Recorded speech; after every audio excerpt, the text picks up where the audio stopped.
오늘 말씀은 골로새서 1장 7절에서부터 시작을 하겠습니다. 같이 봅니다. 골로새서 1장 7절입니다. 시작.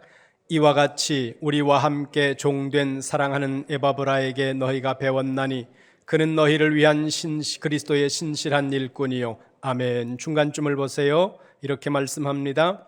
에바브라에게 너희가 배웠다. 골로새 교회 성도들은 에바브라를 통해서 복음의 말씀을 들었다고 성경이 기록하고 있습니다. 그리고 이어지는 8절 말씀을 보세요. 골로새서 1장 8절입니다. 시작. 성령 안에서 너희 사랑을 우리에게 알린 자니라. 아멘. 너희의 사랑을 우리에게 알린 사람도 에바브라다. 그러니까 골로새 교회의 형편을 사도 바울에게 알려준 사람이 에바브라였다는 겁니다. 그렇다면 에바브라를 통해서 사도 바울과 그의 주변 사역자들에게 알려진 골로새 교회 상황은 어떤 상황이었을까요? 말씀드린 대로 골로새 교회 안에 이단이 들어왔습니다. 그 이단은 유대 율법주의와 신비주의에 혼합되어져 있는 이단이었고, 그런 이단의 침투로 말미암아 골로새 교회 성도들의 신앙이 흔들리고 있었다는 겁니다. 이 당시에 사도 바울은 감옥에 갇힌 상태였기 때문에 골로새 교회를 방문해 보고 싶었지만 갈 수 없는 골로새 교회를 향해 바울은 편지를 씁니다. 그러면서 바울은 자신이 어떤 자격으로 골로새 교회에 편지를 쓰는지에 대해서 23절에서 말씀합니다. 골로새서 1장 23절 같이 봅니다. 시작. 만일 너희가 믿음에 거하고 터 위에 굳게 서서 너희들은 바 복음의 소망에서 흔들리지 아니하면 그리하리라. 이 복음은 천하 만민에게 전파된 바요 나 바울은 이 복음의 일꾼이 되었노라. 아멘. 한 줄 건너서 25절 보시기 바랍니다. 골로새서 1장 25절 시작. 내가 교회의 일꾼 된 것은 하나님이 너희를 위하여 내게 주신 직분을 따라 하나님의 말씀을 이루려 함이니라. 아멘. 23절 맨 마지막에 보세요. 바울이 말합니다. 나는 이 복음의 일꾼이다. 그리고 25절 맨 앞에 보세요. 나는 교회의 일꾼이다. 바울은 복음의 일꾼이라는 표현과 교회의 일꾼이라는 이 표현을 교호적으로 사용하면서 골로새서를 쓰고 있습니다. 여기 일꾼으로 번역된 헬라어 단어는 당시 헬라 문화에서 주인의 명령을 수행하는 종, 혹은 주인이 식사하는 도중에 그 식사를 수종 들고 있는 종을 지칭하던 단어인 디아코노스라는 헬라어 단어를 쓰고 있다는 것입니다. 보세요. 사도 바울은 지금 자신을 골로새 교회 성도들에게 소개하는데 어떻게 소개하고 있습니까? 종이라고 소개하고 있다는 겁니다. 이것은 사도 바울이 어떤 관점에서 교회를 바라보고 있는지에 관해서 우리에게 말씀해 주고 있다는 거죠. 여러분들은 어떤 관점으로 교회를 바라보고 있습니까? 이것은 여러분 신앙의 매우 중요한 포인트라는 것을 여러분들이 기억하셔야 된다는 겁니다. 여기서 관점이라는 단어를 잘 기억하시기 바랍니다. 관점이라는 것은 단순하게 사물을 보는 어떤 방법이 아니라 세상과 자신을 이해하고 연결시키는 방식, 그것이 관점이고, 더 나아가서 자신의 관점을 인식하고 다른 사람의 관점을 비교하는 그 과정을 통해서 자기의 정체성을 더 강화시키는 역할을 하는 것, 그것이 관점이라는 겁니다. 따라서 관점에는 그 사람의 정체성이 드러난다는 거죠. 그러면 다시 질문을 하겠습니다. 여러분은 어떤 관점에서 교회를 바라보고 있습니까? 이 질문은 여러분 자신이 교회에서 어떤 존재라고 생각을 하느냐 하는 질문과 동일한 질문이라는 겁니다. 오늘 본문 23절 맨 끝을 보세요. 바울이 말합니다. 나는 복음의 종이다. 25절 맨 앞을 보세요. 나는 교회의 종이다. 다듬지 않고 번역한다면 바울은 이렇게 말하는 겁니다. 나는 교회의 노예다. 여러분은 한 번도 여러분 자신을 교회의 종이라고 그렇게 인식을 해본 적이 있습니까? 바울은 자신을 교회의 종이라고 인식하고 있었다는 거예요. 그래서 그와 같은 인식을 근거로 해서 24절 말씀이 나오는 겁니다. 골로새서 1장 24절 보세요. 같이 보겠습니다. 시작. 나는 이제 너희를 위하여 받는 괴로움을 기뻐하고 그리스도의 남은 고난을 그의 몸된 교회를 위하여 내 육체에 채우노라. 아멘. 문장을 해석할 때 가장 중요하고 가장 먼저 여러분들이 찾아야 하는 것이 동사라고 말씀드렸습니다. 그런데 우리 한글 문장도 그렇지만 성경을 해석할 때 중요한 것은 헬라어 문장의 동사를 찾는 일입니다. 그러나 헬라어가 원활하지 않은 분들은 이것을 찾는 것이 쉽지 않은 문제겠죠. 골로새서 1장 24절에는 에이미 동사를 제외하고 현재 능동태 1인칭 단수 동사 2개가 나오고 있다는 겁니다. 첫 번째 동사는 카이로라는 헬라어 동사인데 기뻐하다라는 의미를 가지고 있는 동사입니다. 두 번째 동사는 아타나플레로라고 하는 동사인데 이 단어의 의미는 채우다라는 뜻을 가지고 있다는 거죠. 24절 다시 보세요. 나는 이제 너희를 위하여 받는 괴로움을 기뻐한다. 그런데 헬라어 문장으로는 나는 기뻐한다라는 단어가 맨 앞에 나오고 그 뒤에 이렇게 나옵니다. En tois patemashin. N은 영어로 전치사 in입니다. 그리고 tois라는 단어는 관사입니다. 그리고 파테마신이라고 하는 이 단어가 괴로움이라는 뜻이라는 거죠. 그러면 여러분 생각하세요. 나는 기뻐한다. 인이라는 이 전치사는 무엇을 그런 의미도 있지만 대개는 어떤 것의 가운데 한 복판에서 안에서 그런 의미를 가지고 있다는 거예요. 다시 말하면 이 본문을 다듬지 않고 번역을 하면 나는 기뻐한다. 지금 내가 당하고 있는 이 고난들 한가운데서 나는 기뻐한다. 이렇게 사도 바울이 말하고 있다는 겁니다. 우리 한글 성경은 괴로움을 기뻐한다라고 번역을 해놨습니다. 잘못된 번역이 아닙니다. 그런데 얼른 생각하면 우리 한글 번역은 고난 자체를 즐거워하는 것처럼 우리가 느낄 수 있다는 거예요. 고난 자체를 즐기는 것도 문제는 아닙니다. 그런데 오늘 본문이 말하려고 하는 것은 그 의미보다 사실은 많은 괴로운 일들이 있어요. 슬프고 힘들고 아프고 우리를 잠 못 들게 하는 어려운 일들이 많이 있다는 겁니다. 그런 가운데서지만 그런 괴로운 일들 때문에 내가 마땅히 누려야 하는 하나님께서 복음을 통해서 우리에게 주시는 그 복음의 기쁨, 그 기쁨을 내가 빼앗기지 않는다, 이 말씀이라는 겁니다. 우리는 종종 복음 안에서 성도들이 마땅히 누려야 하는 기쁨을 빼앗기는 경우를 본다는 거예요. 그리고 우리가 그 복음 안에서 누리는 성도의 기쁨을 빼앗기는 그 일들을 아무것도 아닌 것처럼 여겨버리는 그런 상황들을 우리가 만난다는 거죠.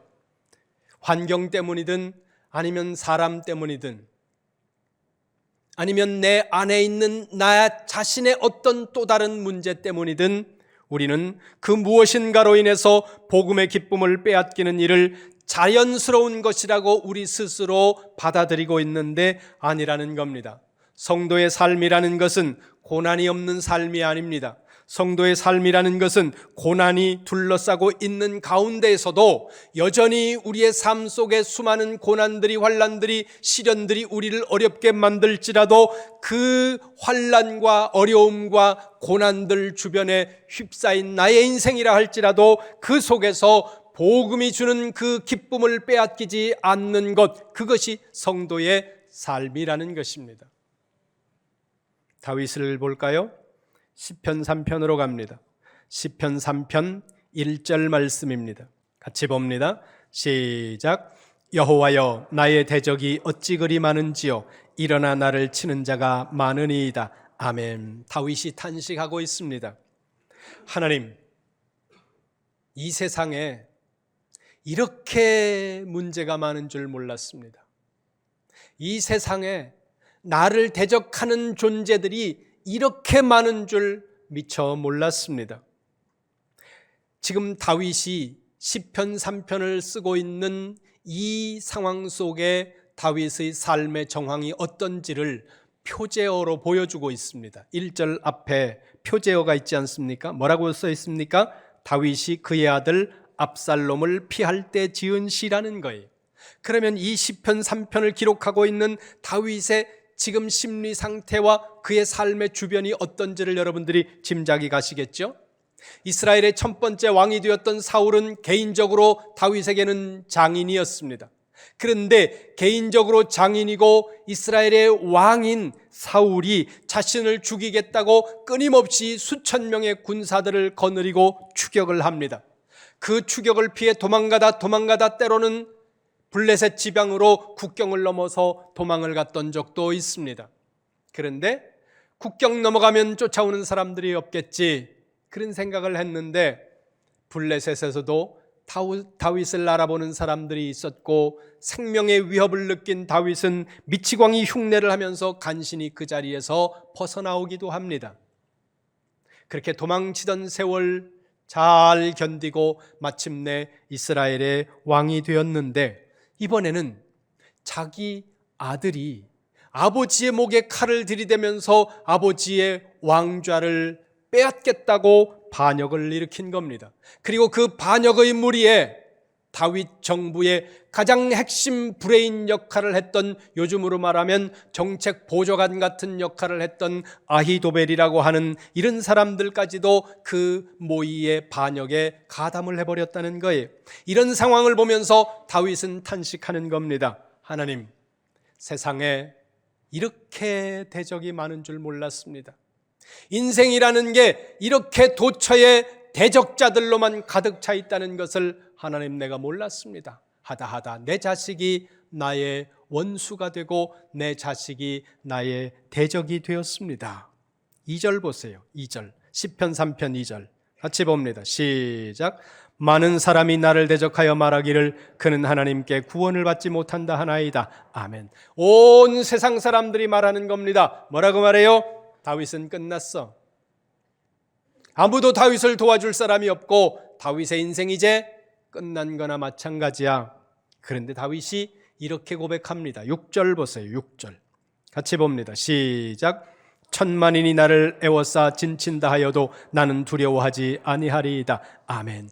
천만인이 나를 둘러서 포위한다고 하더라도 나는 두려워하지 않으리라. 그런데 4장으로 넘어가면 두려워하지 않는 것에서 한 걸음 더 나간다는 겁니다. 시편 4편 7절입니다. 시편 4편은 시편 3편과 하나의 시로 학자들이 인정을 합니다. 시편 4편 7절 보세요. 같이 봅니다. 시작.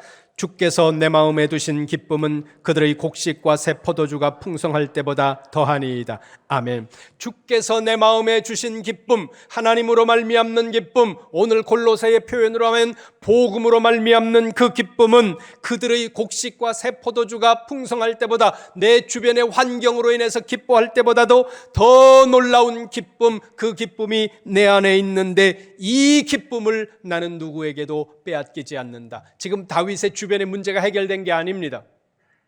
다윗은 여전히 다윗의 목숨을 찾는 사람들의 눈을 피해야 하고 숨어야 하는 이런 어려움 상황 속에 놓여 있다는 겁니다. 그럼에도 불구하고 다윗이 하나님, 내 주변의 상황이 어떻든지, 내 주변의 문제가 어떻든지 그것과 관계없이 하나님이 나에게 주시는 기쁨 뭐겠습니까? 골로새서 1장 24절의 말씀으로 하면 바로 바울이 누리고 있는 복음의 기쁨이라는 거예요. 지금 주변 상황이 달라지지 않았습니다. 문제가 해결된 것도 아닙니다. 여전히 나의 문제들은 있습니다. 여전히 여러분의 가정 안에 문제가 있고, 여러분의 가정 안에, 여러분의 직장 안에, 사업장 안에 여러분이 여전히 문제가 있고, 그 많은 문제들로 인해서 오늘 밤도 또다시 고민해야 하고 근심해야 하는 일들이 발생할지도 모른다는 거예요. 그럼에도 불구하고 다윗이 고백하는 겁니다. 뭐라고요? 내 주변의 환경, 내 주변의 문제들이 나를 얼마나 고통스럽게 하고 힘들게 할지 모르지만 이 문제들이 해결될지 안 될지 그 확신조차도 없고 어떤 경우에는 이 문제가 영원히 끝나지 않을지도 모른다는 그런 불안한 마음들이 우리 가운데 있을지라도 나는 하나님께서 주시는 그 기쁨을 빼앗기지 아니하리라 다윗이 고백하고 오늘 사도 바울이 바로 이 기쁨을 고백하고 있다는 사실입니다. 여러분들이 이 복음의 기쁨, 복음으로 말미암아 성도가 누려야 하는 그 기쁨을 여러분들의 환경이 어떠하든지 간에 빼앗기지 않고 누리는 성도가 되시기를 주님의 이름으로 축원합니다. 축원합니다. 다시 골로새서 1장 24절로 갑니다. 골로새서 1장 24절 같이 봅니다. 시작. 나는 이제 너희를 위하여 받는 괴로움을 기뻐하고 그리스도의 남은 고난을 그의 몸된 교회를 위하여 내 육체에 채우노라. 아멘. 나는 이제 중간 뒤쪽으로 가보세요. 그리스도의 남은 고난을 그의 몸된 교회를 위하여 내 육체에 채운다 이렇게 말씀합니다. 여기 보면 그리스도의 남은 고난이라는 표현이 나오고 있는데 이 남은 고난이라는 이 문장을 헬라어 사본으로 보면 이렇게 되어 있습니다. 타 휘스테레마타 톤 들립세이. 여기 들립세온이라는 이 단어가 고난이라는 헬라어 단어입니다. 근데 그 앞에 휘스테레마타라는 단어가 나오는데 이 단어가 우리는 남은 이렇게 번역을 했는데 조금 다듬지 않고 번역을 한다면 부족한 것들이라는 뜻입니다. 그러면 들립세온이라는 단어가 고난이라고 말씀드리지 않았습니까? 그러면 이 문장을 좀 거칠게 다듬지 않고 옮긴다면 이런 뜻이 됩니다. 그리스도의 고난에 부족한 것들을 그분의 몸을 위해 내가 짊어진다. 그분의 몸이라고 하는 것은 교회거든요. 그렇다면 다시 말을 조금 더 쉽게 바꾸면 그리스도의 몸인 교회 안에서 뭔가 부족한 부분들이 발견될 때 그 부족한 것들을 내가 짊어진다는 겁니다. 다른 말로 하면 내가 감당한다는 거죠. 그러면서 24절 맨 끝에 보면 이렇게 되어 있습니다. 호 에스틴 헤 에클레시아. 호는 이것이, 그리고 에스틴이라는 단어는 무엇이다 이런 뜻입니다. 헤 에클레시아, 헤는 관사고 에클레시아가 교회라는 뜻입니다. 그러면 이걸 쉽게 번역하면 이게 교회다 이렇게 번역이 된다는 겁니다. 여러분, 교회에 오셨을 때 어느 교회든지 부족한 부분들이 보일 수밖에 없다는 겁니다. 이 땅에 있는 모든 교회는 완전한 교회가 없습니다. 만약에 여러분 중에 완전한 교회를 찾아서 떠돌고 있다면 여러분은 영원히 떠돌아야 할 겁니다. 이 땅에 존재하는 지상의 교회는 완전한 교회, 완벽한 교회는 없다는 거죠. 많은 사람들이 말합니다. 초대교회 사도행전의 교회로 돌아가자. 우리는 사도행전의 교회를 모범으로 삼기도 합니다. 사도행전의 교회는 좋은 교회였습니다. 우리 교회들의 모범이 되기에 충분한 교회가 맞다는 거죠. 그러나 사도행전의 교회 역시 완전한 교회는 아니라는 거죠. 보겠습니다. 사도행전 1장으로 갑니다. 사도행전 1장 4절입니다. 같이 보겠습니다. 시작. 사도와 함께 모이사 그들에게 분부하여 이르시되 예루살렘을 떠나지 말고 내게서 들은 바 아버지께서 약속하신 것을 기다리라. 아멘. 부활하신 주님께서 사랑하는 제자들에게 말씀하십니다. 예루살렘을 떠나지 말고 내가 약속한 것을 기다려라. 제자들은 그 말씀에 충실하게 따랐습니다. 2장 1절로 갑니다. 사도행전 2장 1절 같이 봅니다. 시작. 오순절날이 이미 이름에 그들이 다 같이 한 곳에 모였더니 아멘. 예수님의 말씀을 들은 사람들, 예루살렘을 떠나지 말고 내가 약속한 것을 보낼 때까지 너희가 기다리고 있어라. 그 말씀에 순종해서 사람들이 모였다는 겁니다. 4절입니다. 2장 4절 시작. 그들이 성령의 충만함을 받고 성령이 말하게 하심을 따라 다른 언어들로 말하기를 시작하니라. 아멘. 드디어 주님께서 약속하신 성령이 오셨습니다. 그리고 이 땅에 교회가 세워졌다는 거죠. 사도행전 2장 41절부터 42절이 그 교회의 모습을 설명하고 있습니다. 41절 42절 같이 봅니다. 시작. 그 말을 받은 사람들은 세례를 받음에 이날에 신도의 수가 3,000이나 더하더라. 그들이 사도의 가르침을 받아 서로 교제하고 떡을 떼며 오로지 기도하기를 힘쓰니라. 아멘. 교회는 급격하게 성장을 했고 사람들은 사도들의 가르침대로 살아가기 시작했다는 겁니다. 그렇게 살아가는 그들의 삶의 열매들이 어떤 모습으로 나타나고 있는지 47절에서 말씀하고 있습니다. 사도행전 2장 47절 봅니다. 시작. 하나님을 찬미하며 또 온 백성에게 칭송을 받으니 주께서 구원받는 사람을 날마다 더하게 하시니라. 아멘. 하나님의 말씀을 따라서 모이고 기도하고 예배하고 그리고 열심히 신앙생활하는 그들을 세상 사람들이 칭찬했다는 거예요. 그러면서 칭찬받는 그 사람들 때문에 구원받는 사람들이 날마다 더했다는 거죠. 그러니까 여러분들이 교회를 강력하게 만들고 교회가 더 성장하게 만들기 위해서 여러분들은 세상에 나가서 칭찬받는 사람들이 돼야 된다는 겁니다. 여러분들은 여러분의 있는 주변의 삶에서, 여러분 동네에서, 여러분 아파트촌에서 여러분들은 칭찬받는 성도인지 여러분 스스로를 점검해 보시기를 주님의 이름으로 축원합니다. 축원합니다. 그런데 사도행전 5장으로 갑니다. 1절 2절 말씀. 시작.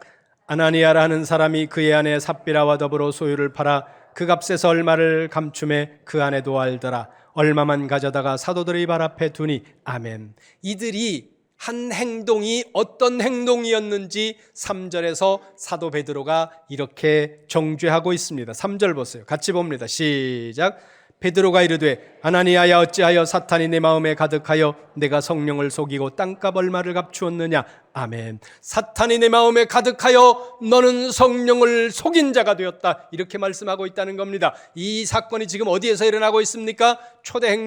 초대교회, 사도행전의 교회 안에서 일어나고 있다는 겁니다. 강력하게 성령이 임했던 교회, 매일 구원받는 사람들이 늘어나는 교회, 세상 사람들로부터 칭찬받고 성장하는 교회였던 초대교회에 성령을 속이면서 죽임당하는 사람들이 나오기 시작했다는 겁니다. 6장으로 갑니다. 6장, 사도행전 6장 1절입니다. 시작. 그때에 제자가 더 많아졌는데 헬라파 유대인들이 자기의 과부들이 매일의 구제에 빠짐으로 히브리파 사람을 원망하니. 아멘. 초대교회 안에서 구제하는 일로 인해서 히브리파 유대인들과 헬라파 유대인들 간의 갈등이 일어나기 시작했고 그 일로 말미암아 사람들 사이에서 원망과 불평이 나오기 시작했다는 겁니다. 어디에서요? 초대교회에서. 어느 교회요? 사도행전 2장의 교회 안에서 이와 같은 일들이 일어났다는 겁니다. 사도행전의 교회를 정죄하자는 것이 아닙니다. 보다 온전하지 못한 우리의 교회의 모습을 합리화하자는 것도 아니라는 겁니다. 뭡니까?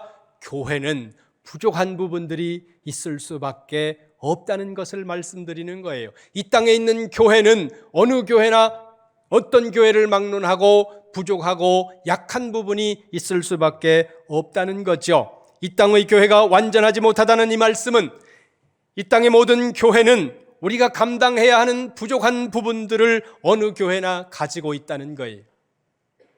교회에서 부족한 모습이 보일 때 원망하고 불평하면서 상대를 비난하는 사람이라면 그 공동체의 구성원이 될 자격이 없습니다. 교회 안에서 부족한 모습이 보일 때 여러분들이 보여야 하는 반응은 그 부족한 부분을 여러분들이 짊어지는 것, 이것이 교회라는 겁니다. 오늘 성경이 우리에게 그것을 말씀하고 있다는 거죠. 25절로 갑니다. 골로새서 1장 25절입니다. 오늘 본문 골로새서 1장 25절 같이 봅니다. 시작. 내가 교회의 일꾼 된 것은 하나님이 너희를 위하여 내게 주신 직분을 따라 하나님의 말씀을 이루려 함이니라. 아멘. 여기 1장 25절에서 우리가 주목해야 하는 포인트가 두 개가 있습니다. 눈으로 보세요. 사도 바울이 말합니다. 나는 교회의 종인데 하나님께서 왜 나에게 교회의 종이라는 직분을 주셨느냐? 그 뒤를 보세요. 너희를 위해 주셨다는 거예요. 우리는 자꾸 직분이 상대방을 위해서 주어진 직분이라는 사실을 잊으면서 살아간다는 거예요. 여러분, 제가 목사가 되었고 여러분이 장로님들이 되었고 안수 집사님, 권사님, 집사님들이 되었습니다. 그것은 여러분 자신을 위한 직분이 아니라 여러분 옆에 있는 주변에 있는 사람들을 위해서 하나님께서 여러분에게 주신 직분이라는 사실을 기억하시기를 주님의 이름으로 축원합니다. 축원합니다. 우리는 자꾸 이걸 잊어요. 왜 잊을까 생각해 봤습니다. 세상 사람들이 직분을 어떻게 생각하느냐? 자기를 위한 직분으로 생각한다는 겁니다. 대통령이 되었습니다. 왜 무엇 때문에 대통령이 되었을까요? 자기를 위해서 대통령이 되었다고 생각을 하는 사람들이 있다는 겁니다. 국회의원이 되었습니다. 왜 국회의원이 되었습니까? 말로는 국민을 위해서 국회의원이 되었다고 말하는데 그들이 살아가는 삶과 그들이 행동하는 행동을 보면 자기들을 위해서 행동하고 있는 모습이 우리의 눈에 보인다는 거예요. 세상의 직분들을 사람들은 이렇게 생각하고 있기 때문에 교회 안에 있는 우리가 그 하나님으로부터 주어진 직분이 나를 위한 직분이 아니라 너를 위한 직분이라는 사실을 우리가 잊으면서 살아갈 때가 있다는 거죠. 여러분 생각해 보시기 바랍니다. 제가 목사입니다. 나를 위해서 내가 목사를 할 일이 없어요. 나는 나를 신방 가본 적이 없고, 물론 나 자신을 위해서는 기도하죠. 그러나 여러분, 목사는 누구를 위해 있는 겁니까? 여러분들을 위해 있는 거예요. 그것처럼 장로님들도 권사님들도 집사님들도 여러분 자신이 아니라 여러분 주변에 있는 사람들을 위해서 세워주신 하나님의 직분이라고 하는 사실, 일꾼이라고 하는 사실, 이 사실을 잊지 마시기를 주님의 이름으로 축원합니다. 그래서 이것을 잊으면 어떻게 되는 거예요? 그 순간에 사꾼이 되는 거예요. 25절 다시 보세요. 25절 골로새서 1장 25절 시작. 내가 교회의 일꾼 된 것은 하나님이 너희를 위하여 내게 주신 직분을 따라 하나님의 말씀을 이루려 함이니라. 아멘. 두 번째 포인트는 맨 마지막에 보세요. 하나님의 말씀을 이루려 하심이라 이렇게 되어 있습니다. 이 부분을 헬라어로 보면 에이스 휘마스 플레로사이 이렇게 되어 있는데 여기서 에이스는 전치사입니다. 그리고 플레로사이라는 단어의 원형이 플레로인데 이 단어는 채운다라는 뜻을 가지고 있는 헬라어 단어라는 겁니다. 우리는 조금 다르게 번역을 해놨습니다만은 자, 그러면 채운다라는 의미로 다시 번역을 하면 이런 거예요. 하나님의 말씀을 너희를 위해서 너희에게 채우시려고 하나님은 나에게 직분을 주셨다. 사도 바울이 이렇게 말하고 있다는 거예요. 하나님의 말씀을 이룬다는 이 표현이 하나님의 말씀을 채운다라는 의미로도 번역이 되기 때문에 사도 바울이 말하는 거예요. 하나님이 나를 일꾼으로 삼으셨는데 교회의 일꾼으로 교회의 종으로 삼으셨는데 이것은 내가 너희에게 하나님의 말씀을 채우는 그 일을 해주기 위해서 내가 너희의 일꾼으로 하나님으로부터 세움을 받았다는 거예요. 이 문장의 1차적인 적용은 사도 바울입니다. 2차적으로는 모든 목회자에게 적용이 됩니다. 그러나 모든 성도들에게 이 말씀이 적용이 된다는 겁니다. 여러분들이 사도 바울처럼 성도들에게 말씀을 채워야 하는 그런 직접적인 사명을, 그런 직접적인 직분을 받은 것은 아니라 할지라도 말씀을 채우는 그 일이 무엇을 위해서입니까? 하나님의 뜻을 이루고 성도들을 견고하게 세워나가기 위해서거든요. 그렇다면 큰 목적에서 우리 모든 직분자들은 동일하다는 겁니다. 목사가 되었든 장로님이 되었든 권사님들이 되었든 여러분들의 모든 직분들은 성도들을 더 견고하게 세우기 위해서 성도들을 지지하고 성도들을 견고하게 붙들어주는 일을 위해서 여러분들이 교회의 직분자들로 세움받았다고 하는 사실 기억하시기를 주님의 이름으로 축원합니다. 오늘 우리가 사는 시대는 고난을 거부하는 시대입니다. 현대인들은 고난을 피하고 싶어 합니다. 고난을 좋아하는 사람은 없습니다. 저도 고난을 좋아하지 않습니다. 그런데 고난을 싫어하는 세대라는 이 말을 다른 말로 바꾸면 짐을 지기를 싫어하는 시대라는 거예요. 교회 안에서 성도들이 짐을 지지 않기를 원한다는 겁니다. 그러나 여러분 본질적으로 기억하시기 바랍니다. 성도라고 하는 것은 교회 안에서 짐을 지는 존재라는 거예요. 여러분의 가정을 위해서, 여러분의 직장을 위해서, 그리고 여러분이 함께 세워나가야 할 우리 이룸교회를 위해서 여러분들은 즐거움을 극대화하는 사람이 아니라 그 고난을 짊어져야 하는 사람들이라고 하는 사실, 여러분들이 잊지 마시기를 주님의 이름으로 축원합니다. 축원합니다. 하나님이 말씀하세요. 너를 둘러싼 교회의 환경이, 혹은 너를 둘러싼 내 삶의 상황들이 괴로운 일들로 가득할지라도 복음 안에서 성도가 누리는 그 기쁨을 여러분들이 빼앗기지 않으시기를 주님의 이름으로 축원합니다. 여러분의 환경이 변화되고 여러분의 문제가 해결되기를 원합니다.